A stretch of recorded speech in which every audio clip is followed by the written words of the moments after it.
ini kita ketemu lagi masih dalam rangkaian acara kegiatan IHT untuk sekolah penggerak. Nah, sebelum kita masuk kepada materi, yang bertugas hari ini untuk memimpin doa dan ice breaking, siapa silakan yang memimpin doa? Saya yang memimpin doa. Oh ya, silakan Ibu Vero untuk ya baik doa. Mari kita berdoa menurut agama dan keyakinan kita masing-masing. Berdoa dimulai. Selesai. Oke, iya, terima kasih Ibu Vero yang sudah memimpin kita dalam berdoa. Selanjutnya, sebelum kita lanjut, ya, yang bertugas untuk memimpin kita untuk ice breaking, untuk menggerakkan kita sebelum kita fokus lagi kepada materi. Ya, Pak Dhani, silakan Pak Dhani. Baik, terima kasih. Kita pada sore hari ini, saya mengajak teman-teman untuk menyanyi, tapi lagunya pendek. Maju bersama, hebat semua. Lagunya maju bersama, hebat semua, kepala sekolah penggerak. Bisa? Bisa. Ya. Kita mulai. Maju bersama, hebat semua, kepala sekolah penggerak. Oke. Iya, terima kasih Kak Dan sudah ajak kita bernyanyi, walaupun fals sedikit, ya tidak masalah. Oke, setelah kita berdoa, sudah kita bernyanyi, ya mari kita fokus lagi untuk mengikuti materi. Saya izin untuk share screen.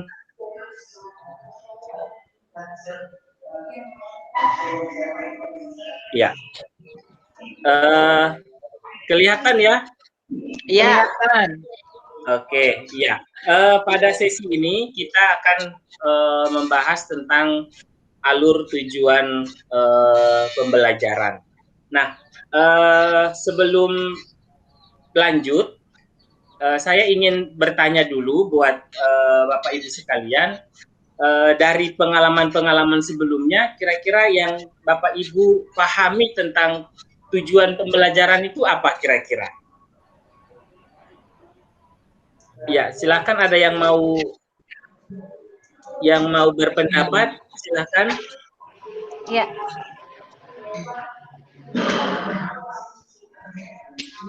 Ibu Vero. Iya, silakan Ibu Vero. Boleh Pak Dano, Ibu Vero. Iya, silakan Ibu Vero. Ibu Veronica, oke. Tentang tujuan pembelajaran ini Pak, artinya mau kemana? Kita mau bawa peserta didik kita untuk bisa mencapai materi yang hari itu kita mau berikan kepada mereka. Dan saya lihat bahwa tujuan pembelajaran ini sama. Artinya hanya konsep untuk merumuskannya itu sepertinya berbeda-beda dari kurikulum yang satu ke kurikulum yang lain. Mudah-mudahan di tujuan pembelajaran di kurikulum sekolah penggerak ini dapat membawa Bapak Ibu guru ketika mereka menyampaikan sesuatu kepada peserta didik bisa ditangkap dengan baik sehingga capaian pembelajaran dapat tercapai. Iya. Oke, ada lagi yang ingin berpendapat tentang tujuan pembelajaran?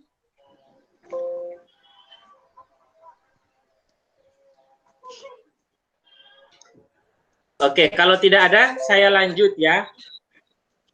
Ya, kita berbicara tentang konsep tujuan pembelajaran.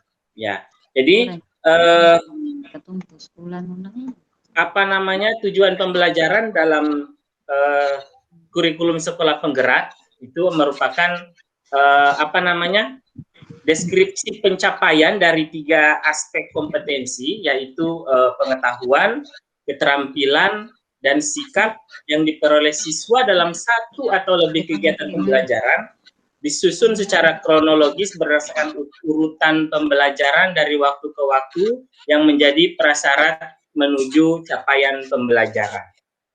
Nah, dalam merumuskan tujuan pembelajaran itu bukan hanya mencakup tahapan kognitif saja, ya, tetapi juga harus mencakup dimensi pengetahuan, perilaku, ya, capaian kecakapan hidup, ya, bahkan nanti juga tercantum temuan di dalamnya juga adalah profil pelajar Pancasila. Jadi aspek kognitif dan non kognitifnya itu semuanya harus termuat di dalam deskripsi tujuan pembelajaran. Ya, oke. Dalam kurikulum sekolah penggerak, tujuan pembelajaran itu harus setidaknya memuat 3 aspek, ya. Aspek yang pertama yaitu adalah aspek kompetensi. Nah, aspek kompetensi, ya. Kompetensi itu sendiri adalah kemampuan yang dapat didemonstrasikan oleh siswa atau diaktualisasikan dalam bentuk produk atau kinerja, ya. Yang bersifat abstrak dan konkret, yang menunjukkan bahwa siswa itu telah berhasil mencapai tujuan pembelajaran. Ya, kemudian dalam tujuan pembelajaran ini juga harus menggunakan kata kerja operasional yang dapat diamati, ya. Jadi tetap menggunakan kata kerja operasional sama dengan tujuan pembelajaran yang biasa kita buat pada kurikulum-kurikulum sebelumnya. Nah, kemudian aspek yang kedua itu adalah konten, ya. Konten itu adalah ilmu pengetahuan inti atau konsep utama yang diperoleh siswa melalui pemahaman selama proses pembelajaran di akhir satu unit pembelajaran. Nah, terkait dengan konten ini, ya, yang dimaksud dengan konten itu apa? Ya, konten itu adalah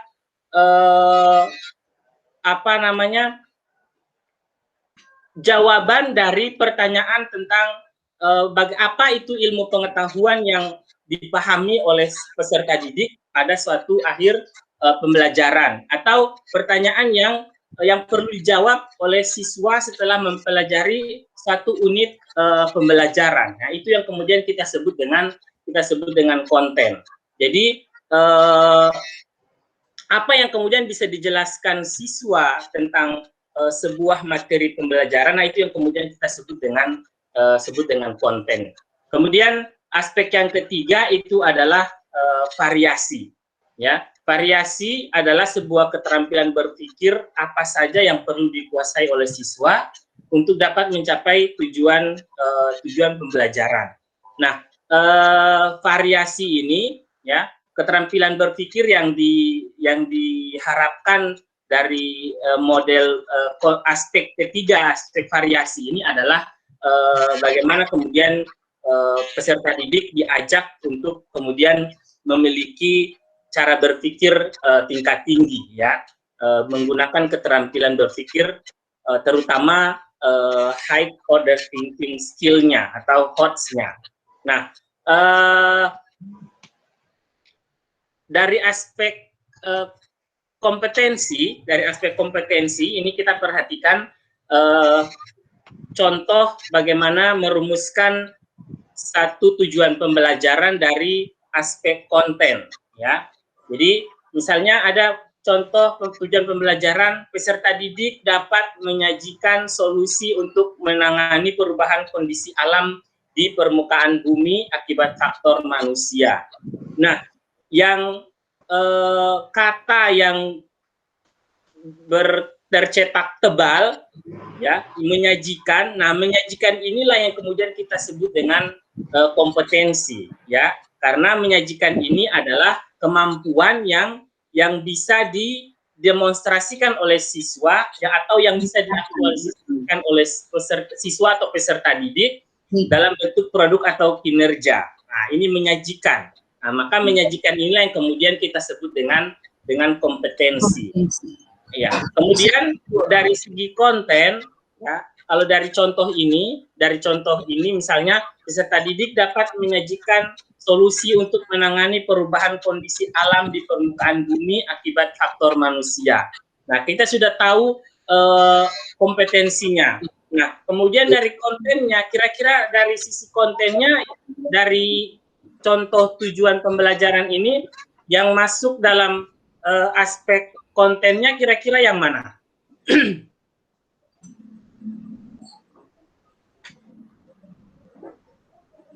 Yang masuk dalam aspek konten, kira-kira menurut Bapak Ibu, yang masuk dalam aspek konten ini dari contoh ini, perubahan kondisi alam. Yang mana? Perubahan kondisi alam di permukaan bumi. Iya, jadi inilah yang perubahan kondisi alam di permukaan bumi akibat faktor manusia. Akibat faktor manusia, inilah yang kemudian kita sebut dengan konten. Karena konten inilah yang kemudian inti daripada ilmu atau pengetahuan yang ingin kita sampaikan kepada peserta didik. Nah, kemudian contoh dari variasi. Nah, ini ada contoh berikutnya. Ini ada variasi, ya. Ada variasi dari aspek variasi dalam sebuah tujuan pembelajaran. Ya, contohnya misalnya menganalisa hubungan antara kegiatan manusia dengan perubahan alam di permukaan bumi dan menarik kesimpulan penyebab-penyebab utamanya. Jadi di sini ada variasi antara menganalisa dan menarik kesimpulan. Ya, jadi ada variasi. Dan ini menganalisa dan menarik kesimpulan ini sudah menggunakan tingkat berpikir keterampilan berpikir tingkat tinggi, ya. Tingkat tinggi. Ya.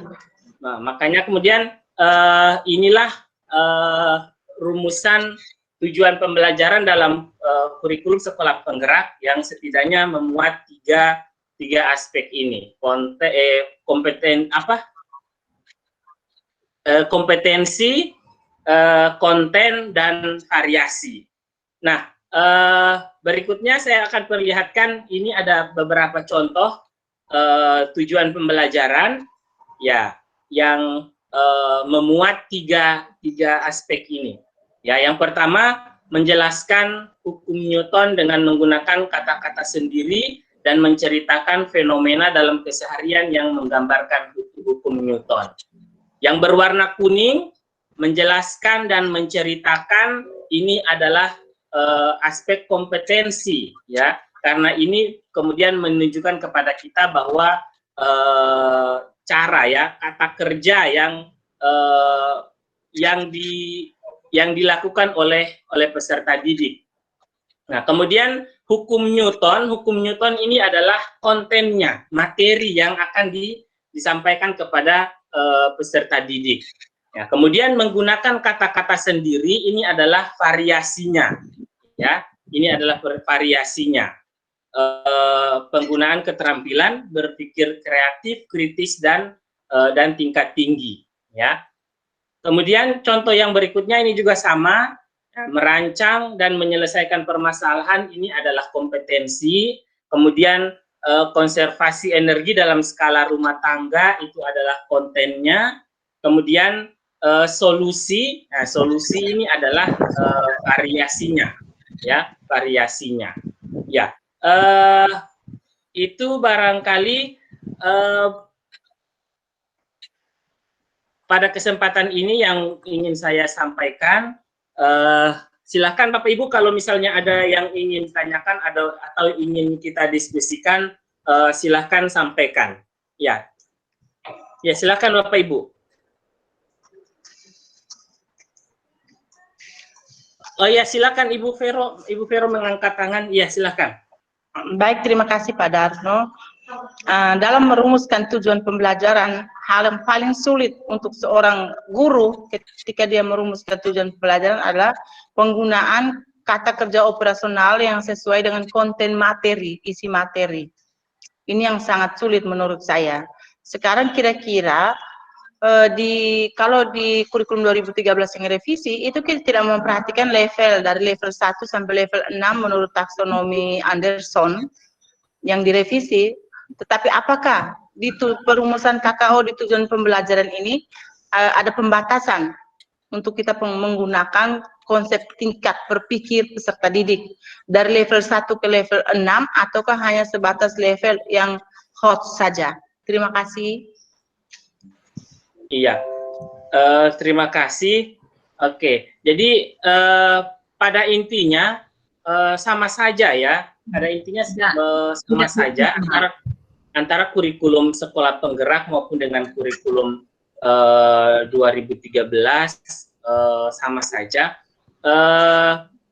Barangkali kita juga nanti akan karena memang tingkat berpikir peserta didik kita ini kan bukan tiba-tiba langsung ada di tingkat tinggi begitu ya. Kita perlu juga menstimulasi dari tingkat berpikir yang lebih rendah, kemudian naik ke sedang, kemudian sampai kepada yang tinggi. Dan ini juga berlaku di kurikulum sekolah penggerak, ya. Jadi memang baik. Iya, jadi maksudnya bahwa bukan berarti harus semuanya adalah tingkat keterampilan berpikir tingkat tinggi, tapi ya disesuaikan juga dengan materi. Barangkali ada materi yang butuh kontennya itu adalah hanya sampai pada tingkat berpikir rendah atau sedang, ya itu bisa disesuaikan sesuai dengan itu.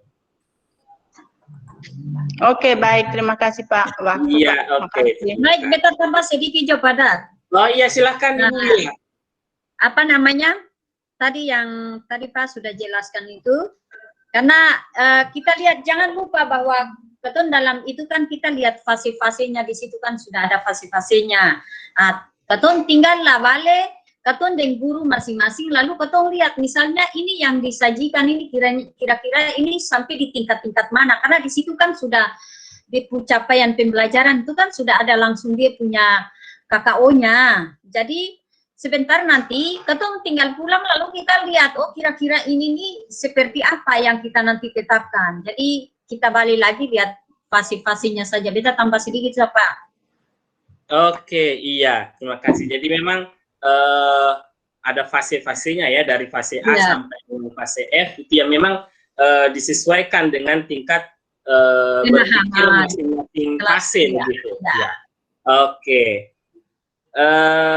Terima kasih. Kalau sudah tidak ada berarti saya rasa cukup sekian gitu ya. Nanti saya kasih tugas buat Bapak Ibu sekalian untuk merumuskan 2 contoh tujuan pembelajaran. Nanti besok kita akan presentasikan masing-masing, kemudian kita akan bahas, lihat satu-satu dan kita telaah sesuai dengan aspek-aspek dari merumuskan tujuan pembelajaran. Oke, bisa ya? Baik, bisa Pak Darno. Hanya PR makin banyak nih. Oke, silakan. Oke, terima kasih. Guru sekolah penggerak itu harus tetap semangat ya, walaupun banyak tugas. Oke, demikian untuk pertemuan kita hari ini. Terima kasih sekali lagi buat Bapak Ibu sekalian. Tetap semangat. Jaga kesehatan dan mudah-mudahan kita bertemu di pertemuan luring yang akan datang. Oke, di Solo Pak. Oke. Tugas banyak